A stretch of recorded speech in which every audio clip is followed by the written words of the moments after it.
अस्सलाम वालेकुम, आप देख रहे हैं टेरी जंग हेडलाइंस। शराइत मानने से चेयरमैन नैब आफ्ताब सुल्तान का इनकार, ओहदे से इस्तीफा दे दिया। आफ्ताब सुल्तान ने बताया कि उन्हें कुछ चीजों के बारे में कहा गया जो कबूल नहीं थी। वाज़ेह कर दिया कि शराइत के साथ काम जारी नहीं रख सकते। वज़ीर आज़म ने चेयरमैन नैब का इस्तीफा कबूल कर लिया।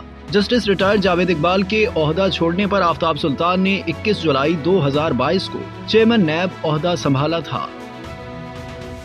रहनुमा तहरीक इंसाफ फवाद चौधरी ने कहा है कि आफ्ताब सुल्तान ने अपने काम में मुदाखलत के खिलाफ इस्तीफा दिया। इस्तीफा फाशिस्ट निजाम के टूटने की तरफ बड़ा कदम है। चीफ इलेक्शन कमिश्नर के लिए चेयरमैन नैब के इस्तीफे में बड़ा पैगाम है।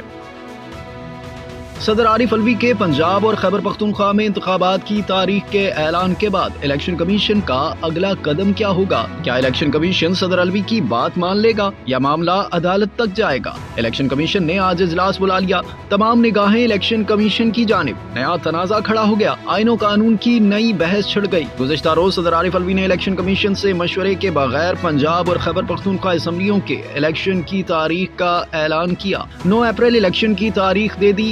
सदर के एलामिये के मुताबिक सदर ने इलेक्शन कमीशन एक्ट की शिक 57(1) के तहत ये ऐलान किया। सदर का मौकिफ है कि आइन इलेक्शन 90 दिन से ज्यादा आगे ले जाने की इजाजत नहीं देता। गवर्नर और इलेक्शन कमीशन बॉल एक दूसरे की कोर्ट में डाल रहे हैं। अमरीकी डॉलर की उड़ान का सफर एक बार फिर जारी। पाकिस्तानी रुपया मजीद मुश्किलात का शिकार। इंटरबैंक में डॉलर 62 पैसे महंगा होने के बाद 262 रुपए 50 पैसे का हो गया। इमरान खान बिलाखिर अदालतों में पेश हो गए। थाना संगजानी में दर्ज तोड़ फोड़ के मुकदमे में शामिल तफ्तीश होने की यकीन दहानी पर 2 रुकनी बेंच ने 3 मार्च तक हिफाजती जमानत मंजूर कर ली। इमरान खान या उनके वकील पर जालसाजी का केस न हो सका। लाहौर हाई कोर्ट ने दस्तखत में फर्क होने पर दरख्वास्त जमानत वापस लेने की बुनियाद पर निपटा दी। गुज़िश्ता रोज भी इमरान खान को पेशी के लिए कई बार मोहलत दी गई। इमरान खान देर से हाई कोर्ट पहुँचे तो फिर गाड़ी से न निकले। गाड़ी में ही हाजिरी लगवाने की कोशिश की जाती रही। SSP को इमरान खान को अंदर लाने का हुक्म मिलते ही इमरान खान पलस्तर लगी टांग के साथ लंगड़ाते हुए कमरा अदालत पहुंच गए। कौमी असम्बली में ज़िमनी फाइनेंस बिल 2023 कसरत राय से मंजूर। वजीर खजाना इसहाक डार कहते हैं जल्द ही IMF से स्टाफ लेवल मुआहिदा हो जाएगा। कौमी असम्बली से खिताब में वजीर खजाना ने कहा कि बिल मजबूरी के तहत लाना पड़ा। टैक्सेस लगाने का कोई शौक नहीं था। गुज़िश्ता हुकूमत ने माशी नज़्मो ज़ब्त तोड़ा। अदम एतमाद की तहरीक पेश हुई तो IMF मुआहिदे से पीछे हट गए। ज़िमनी मालियाती तरमीमी बिल में चंद तरामीम कर दी गयी। जनूबी अमरीका जाने वाले बिजनेस क्लास मुसाफिरों के लिए टिकट पर 2.5 लाख रुपए एक्साइज ड्यूटी फिक्स कर दी गई। अफ्रीका और मशरिक वस्ता के बिजनेस क्लास और फर्स्ट क्लास टिकट पर ड्यूटी 75,000 रुपए फिक्स। यूरोपीय ममालिक के फजाई टिकट पर एक्साइज ड्यूटी 1.5 लाख रुपए फिक्स। मशरिकी वस्ता, एशिया और एशियाई पैसिफिक के ममालिक जाने वाले मुसाफिरों के लिए बिजनेस और फर्स्ट क्लास फजाई टिकटों पर ड्यूटी 1.5 लाख रुपए फिक्स होंगे। एयर कंडीशन शादी हॉल्स पर टैक्स आयद। सिगरेट और शेयर पर टैक्स बढ़ाने का फैसला। वज़ीर दिफा ख्वाजा आसिफ ने कहा है हमारा IMF से मुआहिदा हुआ, डिफॉल्ट का खदशा नहीं। मीडिया से गुफ्तगू करते हुए कहा FBR का रिकॉर्ड देख लें, इदारे रेवेन्यू जमा करने में नाकाम हैं। मुल्क की आधी आबादी गुर्बत और आधी अयाशी की जिंदगी गुजार रही है। जो चीजें मुल्क के लिए ज़र मुबादला नहीं बना रही उनका कोई हल सोचना होगा। 4,000 रुपए पर 1400-1500 कनाल पर माल रोड पर गोल्फ क्लब दिया हुआ है। ये गरीबों की गुर्बत का मजाक उड़ाने वाली बात है। अगर किसी को बसाना है तो गोल्फ क्लब में बसाएं। गरीबों की बस्तियों पर बुलडोजर क्यों चलाते हैं?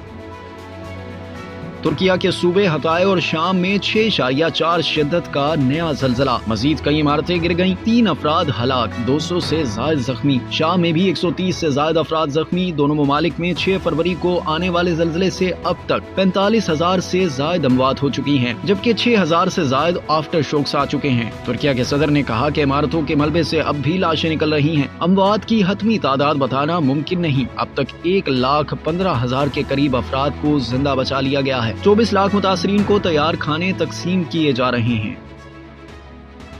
HBL PSL में लाहौर कलंदर्स आज कोयटा ग्लैडिएटर्स से टकराएंगे। मैच शाम 7 बजे कराची में खेला जाएगा। लाहौर कलंदर्स के ऑलराउंडर लियाम डाउसन इंजरी के बायस इवेंट से बाहर हो गए। गुज़िश्ता रोज के मैच में पेशावर ज़ल्मी ने कोयटा ग्लैडिएटर्स को 4 विकेट से शिकस्त दे दी। कोयटा ने पहले बैटिंग करते हुए 154 रन बनाए। ज़ल्मी के बॉलर्स की शानदार बॉलिंग इब्तदाई 10 ओवर्स में कोयटा के बैटर्स को खुलकर न खेलने दिया। उस्मान कादिर ने 2 शिकार किए। इफ्तिखार अहमद 54 रन के साथ नुमाया रहे। हदफ के ताकुब में पेशावर के बैटर्स इब्तदाई ओवर्स से ही छाए रहे। कोयटा के नसीम और हसनैन की शानदार बॉलिंग स्पेल भी टीम को ना जितवा सके। पेशावर ज़ल्मी ने 19वें ओवर में हदफ हासिल कर लिया। Player of the match Jimmy Neesham ने 38 रन की इनिंग्स खेली। और भारतीय गुलकार सोनू निगम पर मुंबई में कॉन्सर्ट के दौरान हमला। शिवसेना के रियासती असेंबली के रुकन प्रकाश फात्रपेकर के बेटे ने साथियों के साथ मिलकर सोनू निगम पर हमला किया। कॉन्सर्ट के दौरान मकामी रुकन असेंबली के बेटे ने सोनू निगम से मिलने की कोशिश की, जिस पर उनके बॉडीगार्ड्स ने रोका तो मामला हाथापाई तक पहुंच गया। सोनू निगम और उनके एक साथी को चोटें आईं। वाकये का मुकदमा दर्ज। आप देख रहे थे डेली जंग हेडलाइंस। मज़ीद जानने के लिए सब्सक्राइब कीजिए डेली जंग यूट्यूब चैनल और लाइक कीजिए डेली जंग फेसबुक पेज।